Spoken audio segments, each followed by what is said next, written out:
I'll leave it open to questions. Go right ahead, guys, ladies. Consistent effort by the team out there, one of the better efforts. I know without looking at the film, that is. Yeah, I thought, at halftime, brought them together. Didn't think we were very disciplined defensively. We let Lule out of the pocket. He made some plays with his legs. We had to tighten that up for sure. Penalties hurt us.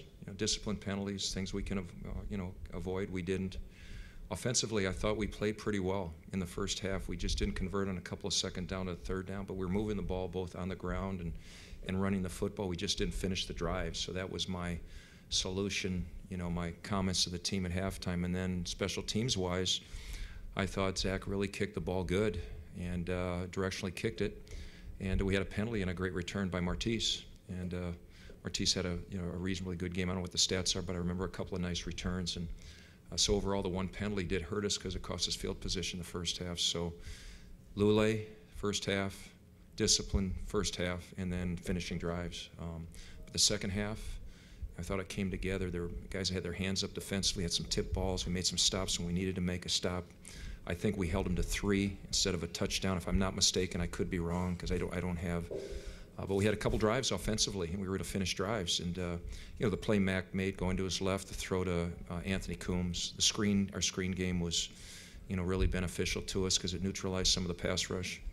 And just overall, I think in the second half, a really good continuity football team win overall.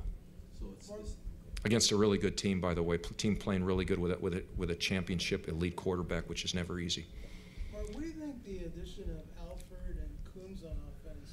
Well, I think you saw it. We're still. You always pick on me for being. We're in progress.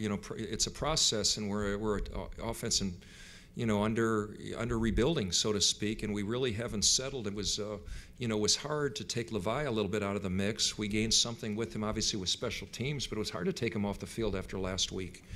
And we wanted to take a look, but with the addition of Ryan, we were able to take a look at Mario. And Mario not only added to our team in the return game, which he did a more than adequate job, but also he got a couple of, we had him targeted. We didn't have him targeted a lot, but we had targeted him some, and he came up with some plays as well. First down plays, on both times he touched the ball, I think there were first downs.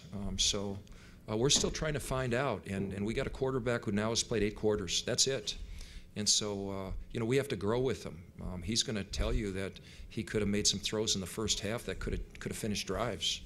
But on the other side, he made some very big throws when we needed him to make it. So that's a work in progress. And I know it's kind of a play on words, but we're rebuilding, and our roster is fluid right now, and it will continue to be that way until we put it all together. I think the addition of Ryan opens us up to doing more things, and AC back certainly has helped our football team today. But could today's second half performance be the template? Could. Yeah, I think it could. I think it could. It's a starting point. Every week is really a starting point, and then we see who's coming back, and where are we with Finley next week, and with Bear next week, and just how it unfolds, and we got to see what the injury report is after the game, because things do happen as well. What did you make of Mario Alford's, though, without looking at the film? Well, like I said, the biggest concern I always have with new players is taking care of the ball, and he did that. And when you take care of the ball, you build trust with your coaches. And I thought, Mario came in really focused. As I said, we didn't have him targeted a lot in this game. We threw a go route to him.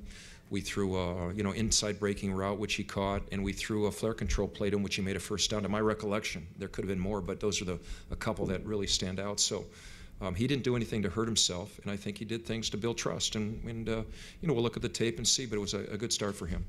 One of the buzzwords in sports is identity. Is it fair to say that the identity of this team is their consistency on not giving up? It seems to be developing. That's the team we are after the last 2 weeks. Will that be maintained? We'll stay tuned. I don't like to label our team. I'll label our team when the season is over, and we find out really who we are. Can we stack another game? Can we handle success 2 weeks? After 2 in a row. How will we respond to that? These are all questions to be answered. So I'm never put a label on our team until the season is over, and that's when we really find out who we are, what the journey brought us, and what we've become. And so I'm not going to stand on any one game and make a comment like that with all due respect. Fair to say seed, though. It's a seed in the minds I mean, there's the last 2 weeks in the fourth quarter of last week's game, and in the last half of this game, a light switch went on, and we became more of the team we want to become. I will say that, and I said that to the team before the game. The team we want to be is the team that played the fourth quarter, of our last game. But we weren't that team to start this game. We were a team that was undisciplined. We're a team that couldn't contain the quarterback. We're a team that couldn't finish drives. But in the third and fourth quarter, we were a team that found a resilient and found an edge to come back and play against. I mean, we gave the ball back to a great quarterback with a 1-point lead with a lot of time left on the clock, and we found a way to win a game. That's a credit to our team in all three phases. Mark, what happened on that fake punt early in the game?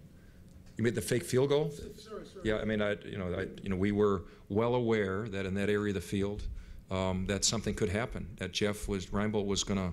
They were going to try something to gain a possession, and they did, and we just didn't cover it. We weren't pressed up on the outside guy, and we didn't cover it. And Cody knew that if he had free access out there, he was going to pick it up and kick it out. He probably, had the opportunity to do that if he saw that it was available, and he did a great job with it. They beat us on the play. So it was an excellent call, and an important first down for them. They moved the field dramatically with that play. Does it mean anything to put back-to-back wins together? Sure does. Again, we continue to find out more. I mean, we just stacked a game on a game. We haven't done that. This team has not learned how to do that. We found out it's not easy to win. We found out how great it is to have a winning locker room, and we know the reason why. And I said that earlier in the week. They came back from the bye. They took care of themselves. There were no red flags. Nobody put themselves in a position to hurt the team. We worked hard over the weekend. We had 2 very physical practices. We gave them a couple days off, and they came ready to work, and we stacked 3 days of practice, which we shortened down each day because of the heat. And the guys came out, and we won as a team today. I'm really proud of our coaches for their preparation, and I'm proud of our players. We played a good football team today, a team that is going to be reckoned with down the road. You saw it today, they've got good backs, they've got receivers, they got a great quarterback, they got a very active defense. So it was a good win for us. How impressed are you with McLeod's calmness and composure, but also the way he stepped up to lead the team and be whatever leader he needs in certain situations with just a few starts under his belt? Yeah, I think that McLeod's a special guy. I mean, this is a very unique journey, and I've told him, and I tell quarterbacks all the time, you can never compare yourself on journeys. I've mentioned quarterbacks who didn't start till they were 29 and they wound up in the Hall of Fame. I've mentioned quarterbacks who were 33 and then they became an MOP or an MVP. So there's no comparisons here. He's got a lot of work to do. He knows it. But he's got some intangibles that we're seeing show up over the last couple weeks, and he's just got to grind it out. His way is to grind it out morning till night. And to know that he's done everything he can, and that's what he's done since the day he got here, and that's the reason why he got an opportunity 2 weeks ago to start for us.